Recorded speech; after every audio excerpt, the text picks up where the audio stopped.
ଆଜି ବହୁତ ବଡ଼ ପବିତ୍ର ଦିବସ କାରଣ ଆଜି ଦିନରେ ସ୍ୱୟଂ ଭଗବାନ ବଳରାମ ରାସ୍ତା ତେଣୁ ସେଇ ଦିବସକୁ ଆମମାନେ ସ୍ମରଣ କରିବା ପାଇଁ ଏଇସବୁ ବ୍ୟବସ୍ଥା କରାଯାଇଛି। ତେଣୁ ଆମେ ପ୍ରଥମେ ଭଗବାନ ବଳରାମଙ୍କ ବିଷୟରେ ଆମେ କିଛି ସମୟ କରିବା ଭଗବାନଙ୍କ ନାଁ କୀର୍ତ୍ତନ କରିବା ତାପରେ ସନ୍ଧ୍ୟା ସମୟ ଝୁଲଣ ଉତ୍ସବ ମଧ୍ୟ ଆୟୋଜନ କରାଯାଇଛି। ଆଜି ଶେଷ ଦିନ ସେଭଳି ଭାବରେ ଆଜି ଆମର କାର୍ଯ୍ୟକ୍ରମ ଜିନିଷ ରହୁଛି। ଭଗବାନ ଆମର ସୁଖଦ ଗୋସ୍ୱାମୀ ବହୁତ ସୁନ୍ଦର ଭାବରେ ଭାଗବତଙ୍କର ବର୍ଣ୍ଣନା କରୁଛନ୍ତି। କିଭଳି ଭାବରେ ଭଗବାନ ଯେ ମାନବ ଜନ୍ମ କରି ଆସୁଛନ୍ତି, ମାନବ ସହିତ ଧରି ଆସୁଛନ୍ତି, ଆସିବାର ଉଦ୍ଦେଶ୍ୟଟା କ'ଣ? କାଲି ବି ଆମେ ସବୁ ଆଲୋଚନା କରୁଛୁ। ଆଜି ମଧ୍ୟ ଆମେ ବିଷୟରେ କହି ତାପରେ ଆମେ ଭଗବାନଙ୍କ ବିଷୟରେ କରିବା। ଯଦିଓ ଏସବୁ ବିଷୟରେ ଆମେ ତାକୁ ମହାନ ଆଚାର୍ଯ୍ୟମାନଙ୍କ ପାଖରୁ ତେଣୁ ଆମେ ଆଜି ଯଦିଓ ଆମର ଏ ବିଷୟରେ କହିବାର କୌଣସି ଯୋଗ୍ୟତା ନାହିଁ, ଫିର୍ ବି ଆମେ ସେ ଆଚାର୍ଯ୍ୟ ବର୍ଗଙ୍କୁ ଆଶୀର୍ବାଦକୁ ଆମେ ପାଖରେ କରିକି ଆଜି ଆମେ କରିବା ପ୍ରୟାସ କରିବା। ଯାହା ନିଶ୍ଚିତ ରହିବ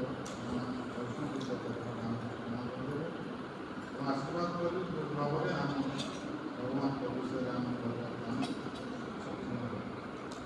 ତେଣୁ ସୁଖଦ ଗୋସ୍ୱାମୀ ବହୁତ ସୁନ୍ଦର ସତ୍ୟ ସବୁ ଭାଗବତ ବର୍ଣ୍ଣନା କରୁଛନ୍ତି ଯେ ଅନୁଗ୍ରହାୟ ଭୂତାନାଂ ମାନୁଷଂ ଦେହମାଶ୍ରିତ ଭଜତେ ତାଂ ଶ୍ରୀପୀଡ଼ା ଯାହା ଶୁକ୍ୱା ତତ୍ପରୋ ଭବେ।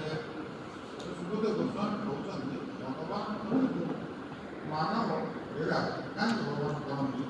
ଏଇଥିପାଇଁ କରନ୍ତି ଜୀବମାନଙ୍କୁ କୃପା କରିବା ପାଇଁ। ଭଗବାନ ସଦା ସର୍ବଦା ଜୀବକୁ କୃପା କରନ୍ତି, କାରଣ ଜୀବ ହେଉଛି ତାଙ୍କର ପ୍ରକୃଷ୍ଟ ଶକ୍ତି।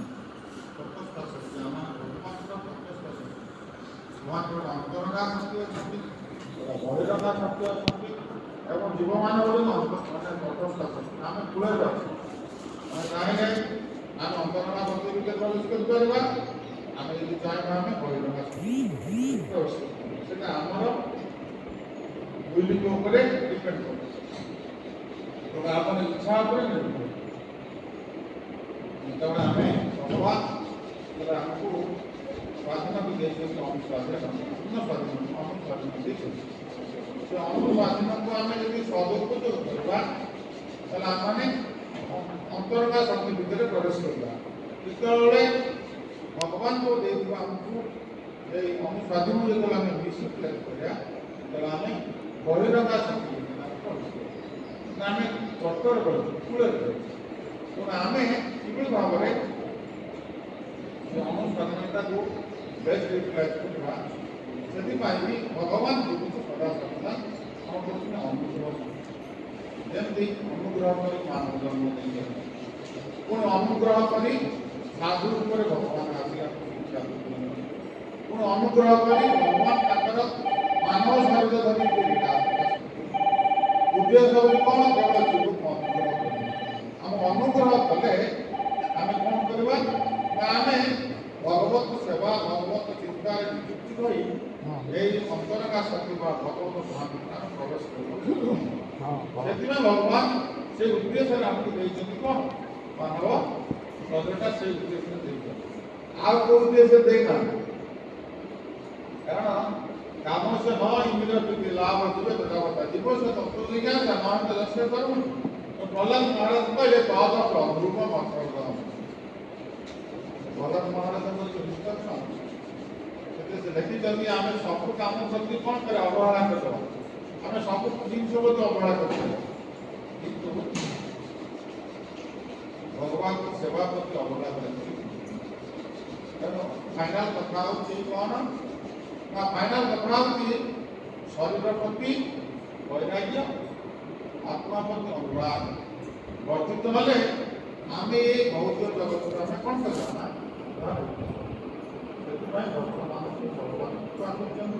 किभଳି ଭାବରେ ଭଗବାନଙ୍କର ଲୀଳା ଯୁବମାନେ ସଦା ସର୍ବଦା ଶ୍ରବଣ କୀର୍ତ୍ତନ ସ୍ମରଣ କରିବେ ତାହେଲେ ଯାଇ ଭଗବାନ ଉଦ୍ଧାର ହେବାର ଆଉ କୌଣସି ତେଣୁ ଏ ଯେଉଁ ଋଣାତ୍ମକ ମାୟାର ଜାଲରେ ଆମେ ସମସ୍ତେ ପଡ଼ିଯାଇଛେ କିନ୍ତୁ ଉଦ୍ଧାର କରିବା ପାଇଁକି ଭଗବାନ ବହୁତ ପ୍ରୟାସ ଆମେ ଯେତେ ତାଙ୍କୁ ରିଜେକ୍ଟ କଲେ ମଧ୍ୟ ଭଗବାନ କେବେ ହେଲେ ଆମକୁ ଛାଡ଼ୁନାହାନ୍ତି ଭଗବାନ ଆମକୁ ଛାଡ଼ି ଦିଅନ୍ତେ ଜୀବନ ଅବସ୍ଥା କ'ଣ ଜୀବନ ଅବସ୍ଥା କ'ଣ ଭଗବାନ କିନ୍ତୁ ଆମକୁ କେବେ ବି କୌଣସି ପରିସ୍ଥିତି ତ୍ୟାଗ କରୁନାହାନ୍ତି ଆମେ ତାଙ୍କୁ ତ୍ୟାଗ ଜୀବ ତାଙ୍କୁ ତ୍ୟାଗ କରୁଛୁ ଭଗବାନ ତ୍ୟାଗ କରୁନାହାନ୍ତି जीव पाखे परमात्मा रूप में निवास परमात्मा से जीवन कौन उपलब्धि जीव को छाड़ना आम जो निजर कर्मफल बसत आमको जो कृष्ण पूर्वी जन्म मिलूँ जो भगवान परमात्मा रूप में भी आम मुझे कहते से कहना एटा तार कर्मफल पड़ुची आम भगवान दया भगवान अरे आम कीर्तन करूँ भुवनेश्वर में कीर्तन करने समय वो गोटा टे स्लीप कर पा पकाते ना भगवान को जल दे सारा जल समस्त छिंचिला से माड़ बड़ पानी कीर्तन करते स्लीप करदेला स्लीप कला किए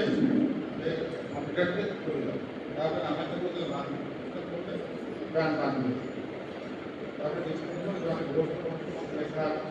गोपीनाथ मंदिर प्रणाम कर समय कौन लगे प्रभु जी कीर्तन समय कर्मफल गुड़ा रही तो भोगिया पड़ो सागे सागे देख भगवान आमर जो कर्मफल आम भोगिया जो आम कृष्ण जन्म भगवान कौन है तो कर्म फल भोग कौन मिस्टर गुरुनाथ तो पाखे भगवान प्रहलाद महाराज कहते यथाय पुरुष से विष्णुपाद कष्टम जदेश सर्वभूतान प्रिय आत्म स्वर सुरु भगवान भाया प्रियतम व्यक्ति आम कहीं ना भगवान भाया प्रियतम व्यक्ति किए ना दुख बसत आम अज्ञान अंधकार भर प्रवेश कर भगवान को गुरुत्व दो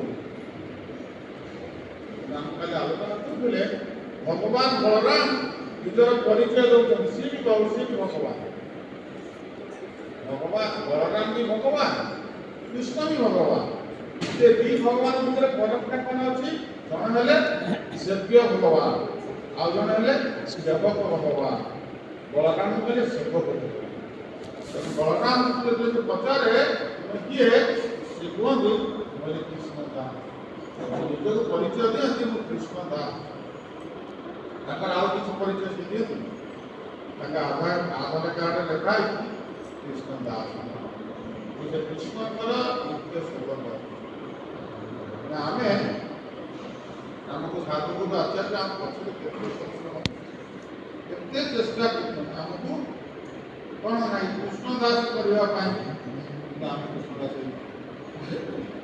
माया दास प्रयास करें माया दास के आनंद लगुच आम मायार काम कर भगवान काम कला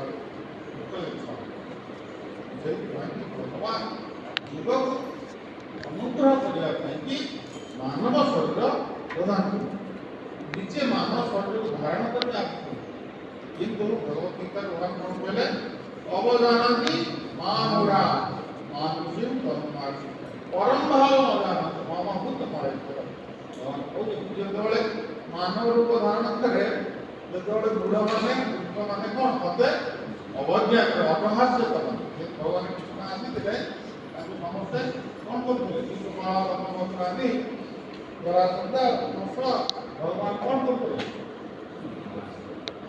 ଭଗବାନ ଗାଳି କରୁଥିଲେ ବହୁତ ଲୋକ ସବୁ ଅଛନ୍ତି ସେ ଭଗବାନଙ୍କର ରାସ କୃତ୍ୟ ବିଷୟରେ କିଛି ନ କରି ଭଗବାନ କ'ଣ କରୁଛନ୍ତି ଏଠି ଯେଉଁ ଶ୍ଲୋକଟା ଆପଣ ପଢ଼ିଲେ এটা রাস কৃত্য ସେ ଅଧ୍ୟାୟର ଦଶମ ସ୍କନ୍ଧର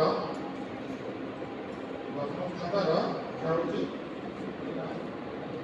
33 ଅଧ୍ୟାୟର 26 ନମ୍ବର ଶ୍ଲୋକ ନା 37 ନମ୍ବର 36 ନମ୍ବର ଶ୍ଲୋକରେ କୁହାଯାଇଛି ଅନୁଗ୍ରହାୟ ଭୂତାନ ମାନୁଷୀଂ ଦେହମାସ୍ତ ଭଜତେ ଭଜତେ ତାଦୃଶୀ କ୍ରୀଡ଼ା ଯାହା ସତ୍ୟ ତତ୍ପର ହୁଏ ଆମେ ଯେତେବେଳେ ଭଗବାନଙ୍କର ଅତି ମାନବୀୟ ଲୀଳା ବିଷୟରେ ଶ୍ରବଣ କରିବା ସେତେବେଳେ ଆମର ସ୍ଥିତି କ'ଣ ହେବ ଆମେ ଭଗବତ ଧାମରେ ପ୍ରବେଶ କରିବାକୁ ସକ୍ଷମ ହେବା କାହିଁ ଭଗବାନଙ୍କ ନାଁ ଯେତେ ଶକ୍ତି ଅଛି ଯାହାକୁ କୁହାଯାଉଛି ମହାପ୍ରଭୁରେ ନାମନାମକାରୀ ବହୁତା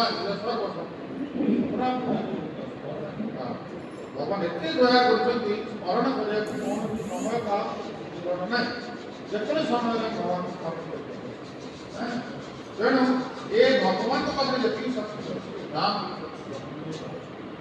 ଆମେ ଭଗବାନଙ୍କ ଲୀଳା ବିଷୟରେ ଶ୍ରବଣ କୀର୍ତ୍ତନ ଓ ସ୍ମରଣ କରିଲେ ଆମେ ଭଗବାନଙ୍କୁ ଉଦ୍ଧାର କରିବା ନଚେତ ଜୀବନ ଦିନ ସାରା ରାତି ସାରା କୋଉ କଥା ଆମେ ଚିନ୍ତା କରୁଛୁ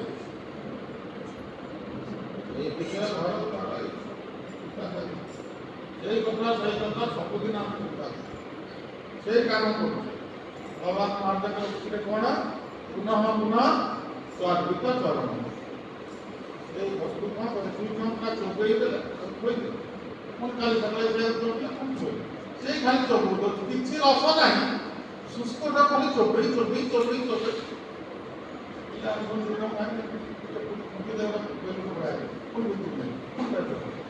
ଇଚ୍ଛା ବହୁତ ଦୁନିଆରେ କାର୍ଯ୍ୟରେ ନିଯୁକ୍ତି ଅଛି ସେଥିପାଇଁ କି ଆମର କାହିଁ ପଶୁ କୁଟିଲେ ସେଥିରୁ ଚାଉଳ ବାହାରିବ ପଶୁ କୁଟି କୁଟି କୁଟି କୁଟି ପଛରେ ପ୍ରାଣ ପଳେଇବ ସେଥିରୁ ଚାଉଳ ବାହାରିବ ପଶୁମାନେ ଧାନ ଯେତେବେଳେ ଫୁଲ ହୁଏ ସେଇ ସମୟରେ ଯେଉଁ ଗୁଡ଼ାକ ଚାଉଳ ନହେଲେ ଖାଲି ଧାନ ଅବସ୍ଥା ରହିଲେ ମାନେ ଶୁଷ୍କତା ଭିତରେ କିଛି ନଥାଏ ଶୁଖିଲା ଏତେ ଚାଉଳର ନାଁ ବି ନଥାଏ ଯେହେତୁ ଯଦି ଆମେ କେତେ ପ୍ରୟାସ କରି କୁଟିବା ତା ଭିତରୁ କିଛି ମୂଲ୍ୟ ନେବାରେ ଏଇଭଳି ଭାବରେ ଭୌତିକ ଦୁନିଆରେ ଆମେ ଯେଉଁ ସବୁ ରହିଛେ ଭୌତିକ କାର୍ଯ୍ୟରେ ଯେଉଁ ନିଯୁକ୍ତି ଅଛେ ବା ଋତୁଗ୍ରହର ସେଇଭଳି ଭାବରେ ଖାଲି ପରିଶ୍ରମ ପରେ ଏଟା ରେଜଲ୍ଟ କିଛି ତେଣୁକରି ଏଠି ସେ କଥା କୁହାଯାଉଛି ଭଗବାନ ଯେତେବେଳେ ମାନବ ରୂପରେ ଲୀଳା କରୁଛନ୍ତି ଆମେ ତାକୁ ବର୍ତ୍ତମାନ ଶାସ୍ତ୍ର ପରମାତ୍ମାଙ୍କ ମାଧ୍ୟମରେ ତାକୁ ଆମେ ବୁଝିବା ନିଜ ଚେଷ୍ଟା ବଳରେ ଆମେ ବୁଝିପାରିବା ନିଜ ବଳ ଚେଷ୍ଟାରେ ଭଗବାନ ବୁଝିପାରିବା ଭଗବାନ ବୁଝିବାକୁ ହେଲେ ସାଧୁ ଶାସ୍ତ୍ର ପରମାତ୍ମା ସୁଲେଖରେ ଅଛି ଗୁରୁମହାରାଜଙ୍କର ଏଇ ଦିନମାନଙ୍କରେ ଏତେ ଜୋରରେ ଚିତ୍କାର କରିକି ସେ ଭଗବାନଙ୍କର ବଳରାମଙ୍କର ଆଶୀର୍ବାଦ ଥିଲେ ନିତ୍ୟାନନ୍ଦଙ୍କ ଆଶୀର୍ବାଦ ଥିଲେ ଯେତେ ଜୋରରେ ସେ କଥା କୁହନ୍ତି ଭଗବାନ ପ୍ରତିଷ୍ଠା କରିବା ପାଇଁ କିମ୍ବା ବଳରାମ ପ୍ରତିଷ୍ଠା କରିବା ପାଇଁ ବଳରାମ ମୁଖ୍ୟ ଲୋକ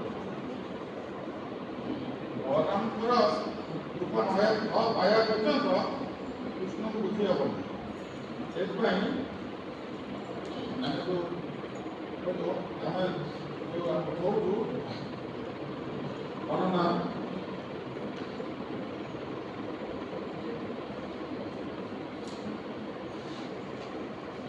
ଗଣା ମନ୍ଦିର ଆମେ ସବୁ ଗାଉଛେ ନା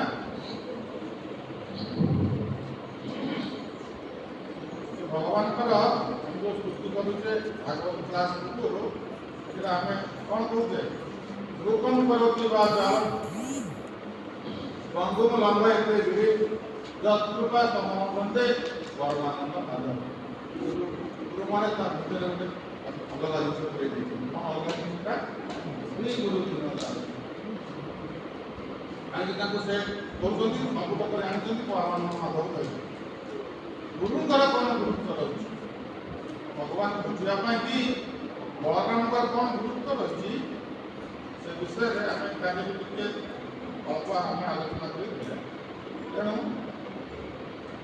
ସ୍ୱୟଂ ଭଗବାନ ବଳରାମ ବା ନିତ୍ୟାନନ୍ଦ ବା ଭଗବାନ ଆମର ଲକ୍ଷ୍ମଣ ହିସାବରେ ସେ କେମିତି ଭଗବାନଙ୍କ ସେବାରେ ନିଜକୁ ନିୟୋଜିତ କରିଛନ୍ତି। ସେ ନିଜକୁ ନିୟୋଜିତ କରିଛନ୍ତି ବୋଲିକି ଆପଣ ଆଚରି ଧର୍ମ ପରକୁ ଶିକ୍ଷା। ସେଥିପାଇଁ ପିଓର ଡିଭୋଟି ମାନେ ସେଇ ଗୁରୁ ପରମ୍ପରାରେ ଆସୁଛନ୍ତି। ସେ ବଳରାମଙ୍କର ସେମାନେ ତାଙ୍କରି ପରମ୍ପରାରେ ଆସୁଛନ୍ତି। ସେମାନେ 24 ଆୱାର କେବଳ ଭଗବାନଙ୍କ ଚିନ୍ତାରେ ନିୟୋଜିତ ଥିବାରୁ ସେମାନଙ୍କ ସଂସ୍ପର୍ଶରେ ଜଣେ ଆସିଲେ ସିଏ ବି ଏହା କରୁଛି। ଯଦି ଗୋଟେ ମଦୁଆର ସଂସ୍ପର୍ଶରେ ଆସିଲେ ଜଣେ ଯେମିତି ମଦ ପିଇବା ଆରମ୍ଭ କରିବ, କାରଣ ସେ ମଦୁଆଟା କେବଳ 24 ଘଣ୍ଟା ଖାଲି ମଦ ପିଉଛି। ମଦ ପିଇକି ଏତେ ପଲ୍ୟୁଟେଡ୍ ହେଇଛି ଯେ ତା ସଂସ୍ପର୍ଶରେ ଜଣେ ଯାଉଛି ସେ ବି ମଦୁଆ ସତ କଥା। ଏଇଟା ନିହାତି ସତ୍ୟ କଥା। ଆମର ଗୋଟେ ୟୁଥ୍ ଫୋରମର ପିଲାଟି ଥିଲା ଭୁବନେଶ୍ୱରରେ। ସେ କହିଲେ ଥରେ ଆସି କହିଲେ ପ୍ରଭୁ ମୋର ବାପା ବହୁତ ମଦ ପିଅନ୍ତି, ଯେତେବେଳେ ଦେଖେ ସେ ଖାଲି ମଦ ପିଅନ୍ତି। ମୋ ମା ଜଣେ ସାଧୁଙ୍କୁ ଯାଇ କହିଲେ ଆଜ୍ଞା ମୋର ହଜବେଣ୍ଡ ଖାଲି ମଦ ପିଉଛି, ମୋର 3ଟା ପିଲା, କେମିତି ତାକୁ ମଣିଷ କରିବି, ଆପଣ ଟିକେ ଦୟା କରନ୍ତୁ। ଗୋଟେ ସମ୍ପ୍ରଦାୟ ଗୋଟେ ସାଧୁ। ତାପରେ ମା ବହୁତ ଥର ରିକ୍ୱେଷ୍ଟ କରିବାରୁ ସାଧୁ ଦିନେ ତା ଘରକୁ ଆସିଲେ। ଏ ସାଙ୍ଗଟା କହିକି ମୋର ହସିବ। ସାଧୁ ଆସିଲେ, ସାଧୁ ଆସି ମୋ ବାପାଙ୍କ ସାଥିରେ ବସି କଥା ଆରମ୍ଭ କଲେ କେମିତି ତାଙ୍କୁ ଚେଞ୍ଜ କରିବେ ମଦ ପିଇଲେ।